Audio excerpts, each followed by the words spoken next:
6 మంది చంపేసిండు. భార్యను చంపేసిండు, పిల్లల్ని చంపేసిండు, మైనర్ బాలికను చంపేసిండు, వాళ్ళ నాయనమ్మని చంపేసిండు.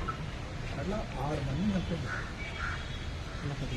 ఇక రెండో విషయం తెలంగాణ ప్రజలు తెలుసుకోవాల్సింది ఏంటంటే ఈ నిందితుడి మీద మే 16 నాడు ఈ మైనర్ బాలిక ఫిర్యాదు చేస్తారు పోలీస్ స్టేషన్లో. వీడు నన్ను అసభ్యంగా ప్రవర్తిస్తున్నాడు, ఆల్రెడీ వీడికి పెళ్ళై ఉన్నది, నన్ను అసభ్యంగా ప్రవర్తిస్తున్నాడు, నేను ఇంటర్మీడియట్ చదువుకుంటున్న విద్యార్థిని, నా ప్రాణాలకు ప్రమాదం ఉన్నది అని చెప్పి ఈ అమ్మాయి వాళ్ళ అమ్మ వాళ్ళ మామ ముగ్గురు కలిసి పోలీస్ స్టేషన్కి పోతారు మే 16 నాడు. మే 16 నాడు పోయిన తర్వాత మే 16 నాడు పోలీసులు రిజిస్టర్ చేసిన కేసు ఏంటంటే section 78, section 351, section 11 of POCSO act చేసింది. ఈ 3 కూడా బెయిల్ వచ్చే కేసులు. స్టేషన్లో అట్లా అట్లా బెయిల్ వచ్చే కేసులు పెట్టిండ్రు, వాడి మీద బెయిల్ వచ్చే కేసులు పెట్టిండ్రు. అది మొదటి తప్పు అయితే, రెండవది ఇంకా ఘోరమైన విషయం, 1,00,000 మంది పోలీసులు సిగ్గుతో తల వంచుకోవాల్సిన విషయం. ఒక మాజీ పోలీస్ అధికారిగా నాకు సిగ్గవుతున్నది, బాధ అవుతున్నది. ఈ నిందితుడిని ఒక్కరోజు కూడా పోలీసులు అరెస్ట్ చేయలేదు. 55 రోజులైంది. ఒక్కరోజు కూడా పోలీసులు అరెస్ట్ చేసి వాడి మీద కౌన్సిలింగ్ ఇవ్వడము, బాధితురాలి బాధ అర్థం చేసుకోవడము అవి చేయలేదు. బాధితురాలు మైనర్ బాలిక అయినప్పుడు ఒక మహిళా డీసీపీనో, మహిళా ఇన్స్పెక్టరో, మహిళా ఏసీపీనో ఎవరో ఒకరిపై ఆమెతో పోయి మాట్లాడి ఆమె స్టేట్మెంట్ మళ్ళీ రికార్డ్ చేసి, ఆమె మెడికల్ ఎగ్జామినేషన్ చేసి, ఆమె స్టేట్మెంట్ రికార్డ్ చేసి అప్పుడు సెక్షన్ మార్చే అవకాశం ఉండే కదా. సెక్షన్ మారిస్తే వాడు జైలుకు పోయేటోడు కదా, వాడు జైలుకు పోకుండా చూసిండ్రు. మే 8వ తారీఖు నాడేమో బండి భగీరథ్ జైలుకు పోకుండా చూసిండు రేవంత్ రెడ్డి. ఇక్కడ కూడా మే 16 నాడు వాడు జైలు పోకుండా చూసిండు. అంటే ఏంది పోక్సో నిందితులు అంటే నీకంత ప్రేమ ఏంటి రేవంత్ రెడ్డి గారు? నాకు నిజంగా అర్థం కావడం లేదు.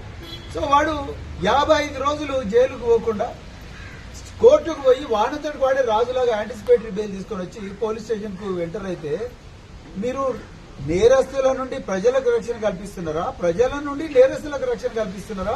ఇవాళ రేవంత్ రెడ్డి గారు మీరు చెప్పాలి. ఇక మూడోది, మీరు ఫ్యూచర్ సిటీ అని కొత్తది పెట్టిండ్రు. ఎవరి కోసం పెట్టిండ్రు రేవంత్ రెడ్డి గారు?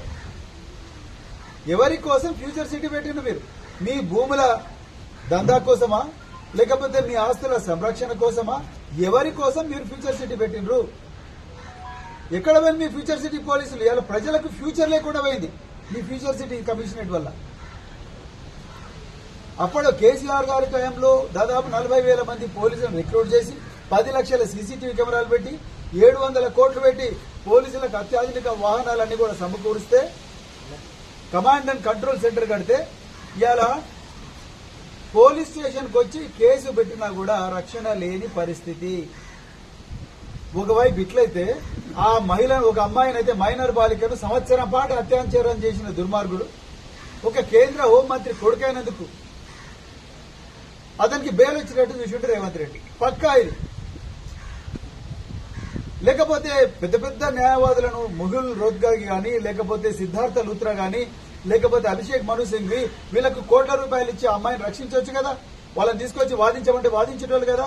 నామకే వాస్తే ఒక పబ్లిక్ ప్రాసిక్యూటర్కి ఇచ్చి వాదించవా నువ్వు అంటే ఏం వాదిస్తాడా? నువ్వు నీకు అసలు ఇంట్రెస్టే లేదు వాడిని లోపలేయాలని. రహస్యంగా బెయిల్ ఇప్పించి తీసుకొచ్చినావు కదా 5 రోజులు. పోక్సో కేసు నిందితులంటే మీకు ఎందుకంత ప్రేమ రేవంత్ రెడ్డి గారు? మీరు చెప్పాలి. ఎందుకంత ప్రేమ? మీకు బిడ్డలు లేరా? మీకు మన్మరాలు లేరా? మీకు అక్కలు లేరా? మీకు చెల్లెలు లేరా? వాళ్ళు మనుషులు కాదా?